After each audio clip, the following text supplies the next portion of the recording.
ఓం నమ శివాయ. భారత మాతా శివశక్తి అవతార్ సత్యగీత మురళి తేదీ 4/2/2026. ప్రభాత పాఠము పూర్వ తేదీ 19/9/1968. సహజయోగి పిల్లలు, తండ్రి తెలియచేస్తున్నారు, మీరు నన్ను ఎంతగానో నిందలు వేశారు. ఇప్పుడు మీరు కూడా అలాంటి దూషణలు స్వీకరించండి.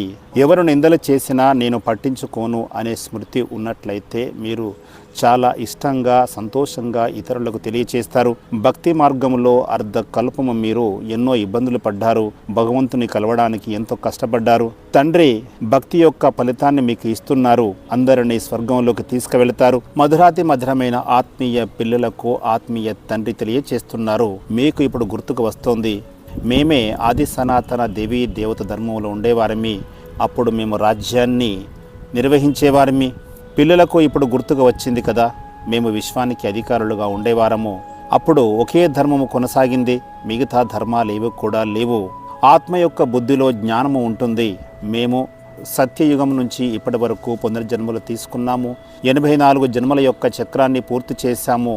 ఈ పూర్తి వృక్షం యొక్క జ్ఞానము ఇప్పుడు లభించింది. మేమే దేవీ దేవత ధర్మానికి చెందిన వారిమి. ఆ తర్వాత రావణ రాజ్యంలోకి వచ్చాము. అలా వచ్చిన తర్వాత దేవీ దేవతలుగా చెప్పుకునే అర్హతను కోల్పోయాము. అందువల్ల ధర్మము కూడా మారిపోయింది. హిందూ ధర్మంగా చెప్పుకోవడం ప్రారంభించాము. ఇతర మతస్థులు ఎవరు కూడా తమ ధర్మాన్ని మార్చుకోరు. క్రిస్టియన్స్ చూడండి, వారు క్రిస్టియన్ ధర్మంలోనే ఉంటారు. బౌద్ధులు కూడా బౌద్ధ ధర్మంలోనే కొనసాగుతారు. బుద్ధుడు పలానా సమయంలో దానిని స్థాపన చేశారు అని అందరూ తెలుసుకుంటారు. కానీ హిందువులకు తమ ధర్మం గురించి ఏమీ తెలియదు. మా హిందూ ధర్మము ఎప్పుడు మొదలైంది, ఎవరు దానిని స్థాపన చేశారు అనే దాని గురించి ఎవరికి తెలియదు. లక్షల సంవత్సరాలుగా కొనసాగుతోంది అని మాత్రమే చెబుతారు. ఇప్పుడు మీకు జ్ఞాపకము కలిగింది. సూర్యవంశీయులు, చంద్రవంశీయులు 2500 సంవత్సరాల పాటు రాజ్యాన్ని నిర్వహించారు. ఆ తర్వాత వైశ్య శూద్ర వంశీయులుగా మారాము. ఇప్పుడు మీకు గుర్తుకు వచ్చిందా? ఇవన్నీ కూడా కొత్త విషయాలు. ఈ పూర్తి సృష్టి చక్రం యొక్క జ్ఞానము మీరు తెలుసుకున్నారు. దీనినే జ్ఞానము విజ్ఞానంగా చెప్పవచ్చు.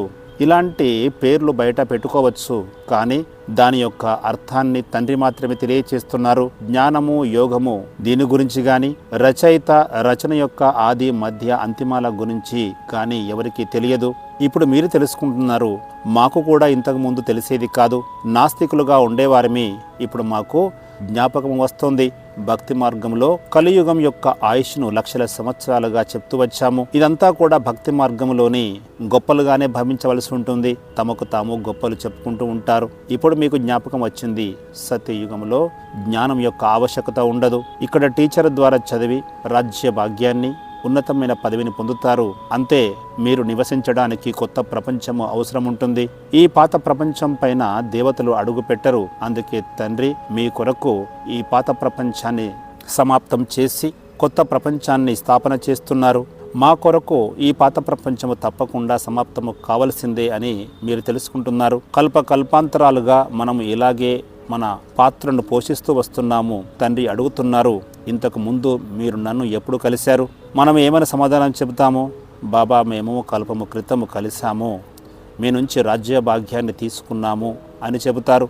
కల్పము కిందట కూడా మీరు అనంతమైన సుఖాన్ని రాజ్య భాగ్యాన్ని తీసుకున్నారు. ఇప్పుడు మీకు జ్ఞాపకం వస్తుందా అని అడుగుతున్నారు. మననం చేసుకోవాలి. ఆత్మ ఇప్పుడు అన్ని విషయాలను తెలుసుకుంటోంది. మేము మొదట్లో సతోప్రధానంగా ఉండేవారిమి. ప్రతి ఆత్మ కూడా తనకు లభించిన పాత్రను అభినయిస్తూ ఉంటుంది. ఆత్మ బిందు స్వరూపంగా చిన్నగా ఉంటుంది. దానికి వినాశనం లేదు. అందులోనే ఇంత పెద్ద పాత్ర ఇమిడి ఉంది. అది ఎప్పటికీ కొనసాగుతూనే ఉంటుంది.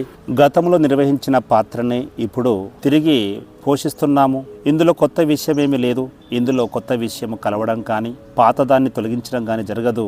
ఎవరు కూడా మోక్షాన్ని పొందలేరు. చాలామంది ముక్తిని కోరుకుంటూ ఉంటారు. ముక్తి మోక్షము రెండు వేరు. ఈ విషయాన్ని మీరు గుర్తుంచుకోవాలి. మీరు గుర్తుంచుకుంటేనే ఇతరులకు తెలియచేయగలుగుతారు. ఇతరులకు తెలియచేయడమే మీ యొక్క వ్యాపారంగా భావించాలి. తండ్రి ద్వారా తెలుసుకున్న దానిని ఇతరులకు తెలియచేయాలి. అప్పుడే మీకు ఉన్నతమైన పదవి లభిస్తుంది. ఉన్నతమైన పదవిని పొందడానికి చాలా కష్టపడాలి. ముఖ్యమైనది యోగము. దీనినే స్మృతి యాత్రగా పిలుస్తారు. దానిని తండ్రి తప్ప మరెవరు కూడా నేర్పించలేరు. మీరు మనుషుల నుంచి దేవతలుగా అవ్వడానికి చదువుతున్నారు. మనము తిరిగి కొత్త ప్రపంచంలోకి వెళుతాము. దానిని అమరలోకంగా పిలుస్తారు, దీనిని మృత్యులోకంగా పిలుస్తారు. ఇక్కడ చూడండి, కూర్చున్న చోటే కూర్చున్నట్లుగా మరణిస్తూ ఉంటారు. స్వర్గంలో మృత్యు అనే మాటనే ఉండదు. వాస్తవంగా మృత్యువు ఆత్మను తినజాలదు. అది ఏమీ మిఠాయి పదార్థము కాదు. ఆత్మ స్వయంగా చెప్తుంది, నేను ఒక శరీరాన్ని వదిలి మరో దానిని తీసుకుంటాను అని. డ్రామానుసారంగానే ఆత్మ తన పాత్రను అభినయిస్తుంది. డ్రామా ప్రమేయం లేకుండా ఏది కూడా జరగదు. ఏ సమయంలో ఏది జరగాలో అదే జరుగుతూ ఉంటుంది. సమయాన్ని ఎవరు కూడా ఆపలేరు. ఆత్మ ఒక శరీరాన్ని వదిలిపెట్టి మరో శరీరాన్ని తీసుకుంటుంది. అంతేకాని ఆత్మను మృత్యువు మృంగజాలదు. కానీ భక్తి మార్గంలో పనికిరాని విషయాలను దంత కథలుగా వినిపించడం జరిగింది. మృత్యు అనేది ఒక వస్తువు కానీ ఒక వ్యక్తి కానీ కాదు. పిల్లలకు ఇప్పుడు మీకు గుర్తుకు వస్తోంది. స్వర్గాన్ని అమరలోకంగా పిలుస్తారు. అక్కడ నిరోగి శరీరం లభిస్తుంది. సత్యయుగంలో ఆయుష్ ఎక్కువగా ఉంటుంది. యోగికి భోగికి మధ్య ఎంతో వ్యత్యాసం ఉంటుందని మీరు ఇప్పుడు తెలుసుకున్నారు. ఇప్పుడు మీ యొక్క ఆయుష్ కూడా పెరుగుతూ ఉంది. ఎంతగా మీరు యోగం చేస్తే అంతగా మీ పాపాలు తొలగిపోతాయి. అదేవిధంగా ఉన్నతమైన పదవి లభిస్తుంది. ఆయుష్ కూడా పెంచుకోవాలి. రాజు రాణులను అనుసరించి ప్రజలు కూడా ఉంటారు. ఆయుష్ పూర్తి కాగానే శరీరాన్ని వదిలిపెట్టవలసి ఉంటుంది. ప్రజలు కూడా ఇదే విధంగా చేస్తారు. కానీ పదవిలో వ్యత్యాసం ఉంటుంది. పిల్లలు, మీరు విశ్వం యొక్క డ్రామా యొక్క చక్రము గురించి స్మృతి లభించింది. అందువల్ల తండ్రి మిమ్మల్ని స్వదర్శన చక్రధారులుగా పిలుస్తారు. ఈ స్వదర్శన చక్రము మీకు సంబంధించిన అలంకారమే. గృహస్థ వ్యవహారంలో ఉంటూ కమల పుష్ప సమానంగా పవిత్రంగా ఉండాలి. మీరు తప్ప మరెవరు కూడా పవిత్రంగా కాలేరు. ఇప్పుడు ఈ జ్ఞానమంతా కూడా మీకు గుర్తుకు వస్తోంది. ఈ జన్మలో చేసిన పాపాలు కూడా గుర్తుకు వస్తుంటాయి. అందువల్ల బాబా తెలియచేస్తున్నారు, తండ్రి అవినాశీ సర్జన్ వారి ముందు మీ యొక్క పాపాల లెక్కను ఉంచండి. అప్పుడు మీరు తేలికగా అవుతారు. ఇక మిగిలినది జన్మ జన్మాంతరాలకు సంబంధించిన పాపము. అది మీ తలపై భారంగా ఉంది. దాని కొరకు యోగం చేయాలి. యోగము ద్వారానే పాపాలు తొలగిపోతాయి. తద్వారానే మీకు సంతోషం కలుగుతుంది. తండ్రి యొక్క స్మృతి ద్వారానే మనము సతోప్రధానంగా అవుతాము. స్మృతి ద్వారానే దేవతలుగా అవుతున్నప్పుడు ఎందుకు గుర్తు చేయకూడదు? కానీ ఇది యుద్ధం యొక్క మైదానము. ఇక్కడ కూడా శ్రమ చేయవలసి ఉంటుంది. అంతటి ఉన్నతమైన పదవిని పొందాలంటే కష్టపడవలసి ఉంటుంది. మేము అనంతమైన తండ్రి నుంచి ఉన్నతోన్నతమైన వారసత్వాన్ని తీసుకుంటున్నాము అని మీరు తెలుసుకున్నారు. కల్పము మీరే వారసత్వాన్ని తీసుకున్నారు. మన్మనాభవ అనే మంత్రాన్ని స్వీకరించడానికి మీ దగ్గరికి చాలామంది వస్తారు. దీని అర్థము స్వయాన్ని ఆత్మగా భావించి తండ్రిని గుర్తు చేయడము. మహాన్ ఆత్మలుగా అవ్వడానికి ఈ మహామంత్రం ఉపయోగపడుతుంది. మీరు తప్ప మరెవరు కూడా మహాత్ములు లేరు. శ్రీకృష్ణుడనే మహాత్మగా పిలవడం జరుగుతుంది. ఎందుకంటే వారు పవిత్రమైన వారు. వారి జన్మ పవిత్రత ద్వారా మాత్రమే జరుగుతుంది. వారి జన్మ భ్రష్టాచారము ద్వారా జరగదు. క్షణక్షణము ఎవరు కూడా సన్యాసము తీసుకోవాల్సిన అవసరం లేదు. ఇక్కడ సన్యాసులు కూడా పవిత్రంగా ఉంటారు. కానీ వారి జన్మ వికారం ద్వారానే జరుగుతుంది. దేవతలు ఎల్లప్పుడూ పవిత్రంగా ఉంటారు. దేవతలది ప్రవృత్తి మార్గము, కానీ సన్యాసులది నివృత్తి మార్గము. ఈ కలియుగంలో అందరూ కూడా చెడిపోయారు. స్త్రీలను కూడా సన్యాసులుగా మార్చివేస్తారు. అయినప్పటికీ ఈ భారతదేశము పవిత్రత పైననే కొనసాగుతోంది. పాత ఇంటిని ఊడ్చి తూడ్చి కొత్తగా చేసినట్లుగానే సన్యాసులు కూడా ఈ పాత ప్రపంచాన్ని ఊడ్చి తూడ్చి కాపాడుతున్నారు. తండ్రి తెలియచేస్తున్నారు. కానీ వారి యొక్క ధర్మము భిన్నమైనది. కేవలము పవిత్రంగా మాత్రమే ఉంటారు. భారత ఖండములో మాత్రమే ఇన్ని దేవీ దేవతల యొక్క దేవాలయాలు, భక్తి ఇలాంటివి కొనసాగుతాయి. ఈ ఆట యొక్క వృత్తాంతాన్ని మీరు మాత్రమే చెప్పగలుగుతారు. భక్తి మార్గంలో ఇవన్నీ కూడా అవసరం అవుతాయి. శివునికి కూడా చాలా పేర్లు పెట్టారు. ప్రతి పేరుకు ఒక దేవాలయాన్ని నిర్మించారు. ఎంతగానో ఖర్చు చేస్తారు. అయినా కూడా అల్పకాలికమైన సుఖము మాత్రమే లభిస్తుంది. అంతే, డబ్బులు ఖర్చు చేస్తూ ఉంటారు. ఆ దేవీ దేవతల విగ్రహాలు కూడా విరిగిపోతూ ఉంటాయి. దానిని తిరిగి మళ్ళీ నిర్మిస్తూ ఉంటారు. కానీ స్వర్గంలో ఇలాంటి దేవాలయాలు అవసరము ఉండవు. ఇదంతా కూడా మీకు ఇప్పుడు గుర్తుకు వస్తుంది. అర్ధకల్పము భక్తి నడుస్తుంది. అర్ధకల్పము భక్తి యొక్క నామరూపాలు ఉండవు. తండ్రి మీకు ఇవన్నీ కూడా గుర్తు చేస్తున్నారు. ఈ వృక్షము చాలా వైవిధ్యమైనది. కానీ మనుషులు కలియుగం యొక్క ఆయుష్ 40,000 సంవత్సరాలుగా పేర్కొంటారు. అలాంటప్పుడు క్రిస్టియన్ మతము స్థాపన కాలము కూడా పెరిగిపోతూ ఉంటుంది. తండ్రి తెలియచేస్తున్నారు, క్రిస్టియన్ ధర్మము చాలా పరిమితమైనది. క్రీస్తు నుంచి వారి యొక్క మతము ప్రారంభమవుతుంది. దాని ప్రకారంగా సమయాన్ని లెక్కిస్తారు. కానీ ఎప్పుడు తిరిగి వెళ్ళాలి అనే విషయం వారికి కూడా తెలియదు. కల్పం యొక్క ఆయుష్ను చాలా పెద్దదిగా చేసి చూపించారు. ఇప్పుడు మీరు తెలుసుకున్నారు, వినాశనానికి అన్నీ కూడా సిద్ధంగా అవుతున్నాయి. సైన్స్ ద్వారానే ఇది జరుగుతోంది. వారిది సైన్స్ యొక్క శక్తి, మీది సైలెన్స్ యొక్క శక్తి. మీరు ఎంతగా సైలెన్స్లో ఉంటే అంతగా వినాశనము సమీపంలోకి వస్తుంది. అదేవిధంగా వినాశన కారకమైనవి తయారవుతాయి. రోజు రోజుకు చాలా గుహ్యమైన విషయాలను తండ్రి తెలియచేస్తారు. తండ్రి మా కొరకు కొత్త ప్రపంచాన్ని స్థాపన చేస్తున్నారు అనే సంతోషము కలగాలి. ఇప్పుడు మరికొంత కాలం మాత్రమే ఈ పాత ప్రపంచంలో ఉంటాము. ఇదంతా కూడా తండ్రి అద్భుతాన్ని చేస్తున్నారు. ఇప్పుడు మీకు అన్ని జ్ఞాపకం వచ్చాయి అని తండ్రి తెలియచేస్తున్నారు. వారెవరు కూడా రచయిత గురించి గాని, రచన యొక్క ఆది మధ్య అంతిమాల గురించి గాని తెలుసుకోరు. మీరు మాత్రమే తెలుసుకున్నారు. ఇప్పుడు మీరు వెలుగులోకి వచ్చారు. మనుషులందరూ కూడా ఘోర అంధకారంలో ఉన్నారు. వారికి మీకు మధ్య ఎంతో వ్యత్యాసం ఉంది. జ్ఞానం యొక్క అంజనము సద్గురువు మీకు ఇచ్చారు. దాని ద్వారా అజ్ఞాన అంధకారము తొలగిపోతుంది. భక్తులు జ్ఞానం గురించి తెలుసుకోలేరు, కానీ మీరు భక్తి గురించి, జ్ఞానము గురించి తెలుసుకున్నారు. మీకు పూర్తి జ్ఞాపకం వచ్చింది. భక్తి ఎప్పటి నుంచి ఆరంభమైంది, ఎప్పుడు సమాప్తం అవుతుంది అని తెలుసుకున్నారు. తండ్రి ఎప్పుడు జ్ఞానం ఇస్తారు, అది ఎప్పుడు సంపన్నం అవుతుంది ఇది కూడా తెలుసుకున్నారు. మీలో కూడా నెంబర్ వారీగా ఉన్నారు. కొద్దిమందికి ఎక్కువ స్మృతి కలిగితే మరికొంతమందికి తక్కువ స్మృతి కలుగుతుంది. ఎవరికైతే స్మృతి ఎక్కువగా కలుగుతుందో వారే ఉన్నతమైన పదవిని పొందుతారు. స్మృతి ఉన్నప్పుడే మీరు ఇతరులకు చెప్పగలుగుతారు. అద్భుతమైనది ఈ జ్ఞాపకమే. ఇంతకుముందు మీ బుద్ధిలో ఏముండేది? భక్తి ఉండేది. జపములు, తపములు, తీర్థయాత్రలు చేశారు. మీరు ఎంతగానో కష్టపడ్డారు. భక్తి జ్ఞాపకాలు, జ్ఞానం యొక్క జ్ఞాపకాల మధ్య ఎంతటి తేడా ఉంది. ఇప్పుడు మీరు భక్తులకు చాలా మంచిగా అర్థం చేయించగలుగుతారు. ఎందుకంటే మీరు మొదటి నుంచి కూడా భక్తి చేసి వచ్చారు. మొట్టమొదట శివుని యొక్క భక్తి చేసేవారు, ఆ తర్వాత దేవతల యొక్క భక్తి చేశారు. మీలాగా మరెవరు కూడా భక్తిని చేయలేదు. మీకు రచన యొక్క ఆది మధ్య అంతిమాల గురించి తెలుసుకున్నారు. అర్ధకల్పము భక్తి చేశారు. అయినప్పటికీ కిందికి దిగజారుతూ వచ్చారు. మున్ముందు పర్వతము లాంటి దుఃఖము కలగనుంది. పిల్లలు, మీరు ఇప్పుడు పురుషార్థం చేయాలి. దుఃఖము యొక్క పర్వతము రాకముందే మీరు స్మృతి యాత్ర ద్వారా మీ వికర్మలను సమాప్తం చేసుకోవాలి. మీరు ఇతరులకు కూడా అర్థం చేయించాలి. మీ దగ్గరికి వేలాది మందిగా వస్తారు. మీరు కష్టపడి మీ యొక్క సోదర సోదరీలకు మార్గాన్ని తెలియచేయాలి. మీరు భక్తి గురించి, జ్ఞానం గురించి తెలుసుకున్నారు. నెంబర్ వారి పురుషార్థం అనుసారంగా మీరు రచన గురించి తెలుసుకున్నారు.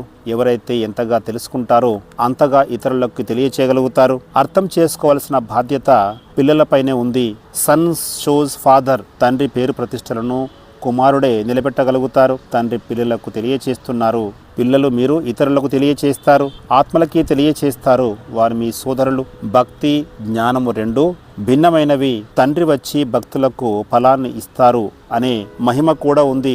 మీరందరూ కూడా ఒకే తండ్రి యొక్క పిల్లలు. తండ్రి తెలియచేస్తున్నారు, నేను పిల్లలందరినీ శాంతిధామానికి, సుఖధామానికి తీసుకువెళ్తాను. కల్పము ఇలాగే చేస్తాను. ఈ జ్ఞానము ఇప్పుడు మీకు లభించింది. సత్యయుగములో జ్ఞానము ఉండదు. మీరు ఇప్పుడు పతితులుగా అయ్యారు. తిరిగి పావనంగా అవ్వాలి. తండ్రి ఎంతగానో మీకోసము శ్రమిస్తున్నారు.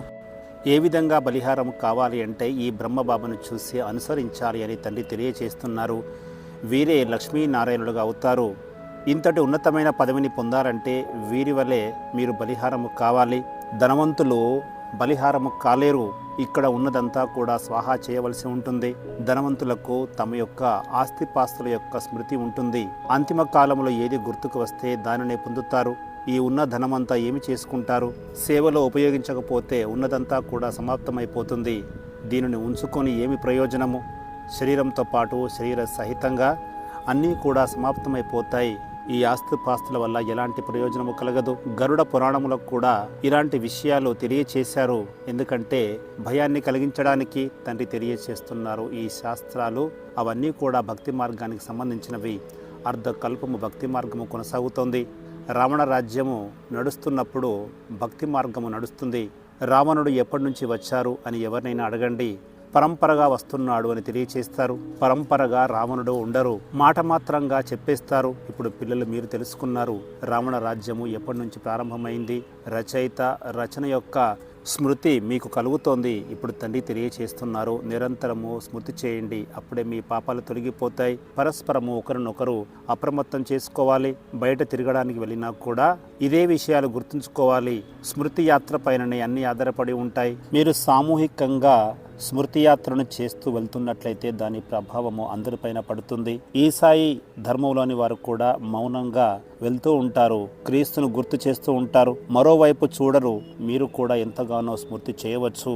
మీకు ఎలాంటి చిక్కు సమస్యలు లేవు. ఇక్కడ వాతావరణం కూడా చాలా బాగుంది. బాహ్య ప్రపంచంలో చాలా విషయాలు వస్తాయి, అక్కడ ఎంతో కష్టతరంగా ఉంటుంది. అందువల్ల సన్యాసులు ఆశ్రమాలు ఏర్పాటు చేసుకొని దూరంగా ఉంటారు. మనది అనంతమైన సన్యాసము. ఈ పాత ప్రపంచాన్ని మరిచిపోవాలి. ఇది సమాప్తమైపోయింది. ఇదంతా కూడా శ్మశానంగా మారనుంది. ఈ జ్ఞానము పూర్తిగా భిన్నమైనది. తండ్రి వచ్చి భక్తి యొక్క ఫలితాన్ని ఇస్తారు. ఇదంతా కూడా శ్మశానంగా మారనుంది. ఈ ప్రపంచము పరిస్థా ప్రపంచంగా వజ్రతుల్యంగా తయారవుతుంది. మీరు దానికి అధిపతులుగా ఉండేవారు ఇప్పుడు లేరు. తండ్రి తెలియచేస్తున్నారు, కల్పము సంగము యుగములో నేను వస్తాను. ఈ చక్రము ఇలాగే పునరావృతం జరుగుతూ ఉంటుంది. ఈ సమయంలో మీకంతా కూడా జ్ఞాపకం వస్తుంది. తండ్రి వచ్చి మీకు స్మృతిని కలిగిస్తున్నారు. ఇంతకుముందు మీకు కూడా ఏమి తెలిసేది కాదు. కృష్ణుని యొక్క 84 జన్మల యొక్క స్మృతిని కూడా తండ్రే కలిగిస్తున్నారు. మీరు తెలుసుకున్నారు. భక్తి మార్గంలో ఎంతగానో దిగజారుతారు. ఎందుకంటే వారు కృష్ణుడిని భగవంతుడిగా నమ్ముతారు. తండ్రి కూడా ఇప్పటి వరకు ఎంతగానో దూషణలు స్వీకరించారు. మీరు కూడా అలాంటి దూషణలు స్వీకరించాలి. తండ్రి తెలియచేస్తున్నారు, మీరందరూ కూడా నన్ను ఎంతగానో దూషించారు, ఇప్పుడు మీ వంతు వచ్చింది, మీరు కూడా దూషణలు స్వీకరించాలి. ఇలాంటి ఆలోచనలు మీరు ఉన్నట్లయితే మీరు సహజంగా సంతోషంగా ఇతరులకి తెలియచేయగలుగుతారు. కుటుంబ వ్యవహారాలు చూసుకోవాలి అనే స్మృతి కూడా మీకు ఉంటుంది. జ్ఞానసాగరులైన తండ్రి ఒక్కరే. వారు శాస్త్రాల యొక్క జ్ఞానాన్ని ఇవ్వరు. శాస్త్రాలలో భక్తి మాత్రమే ఉంటుంది. భక్తి వేరు, జ్ఞానము వేరు. భక్తి అర్ధకల్పము నడుస్తుంది. భగవంతుడిని కలవడానికి కష్టపడతారు. తండ్రి వచ్చి భక్తి యొక్క ఫలితాన్ని ఇస్తారు. అందరిని స్వర్గంలోకి తీసుకువెళ్తారు. పిల్లలు మీరు శాంతిధామము ద్వారా సుఖధామంలోకి వెళ్ళిపోతారు. మంచిది. దురాతి మధురమైన పిల్లలకు ఆత్మీయ తండ్రి దాదాల యొక్క ప్రియ స్మృతులు. Good morning. ఆత్మీయ పిల్లలకు ఆత్మీయ తండ్రి యొక్క నమస్తే. వరదానము, సేవాధారి భవ. దాహార్తి గల ఆత్మలకు దాహాన్ని తీర్చినట్లయితే మీరు అంతగా తృప్తి పడతారు. ఇతరులకి సంతోషాన్ని ఇవ్వడం అంటే మీరు సంతోషంగా ఉండడమే.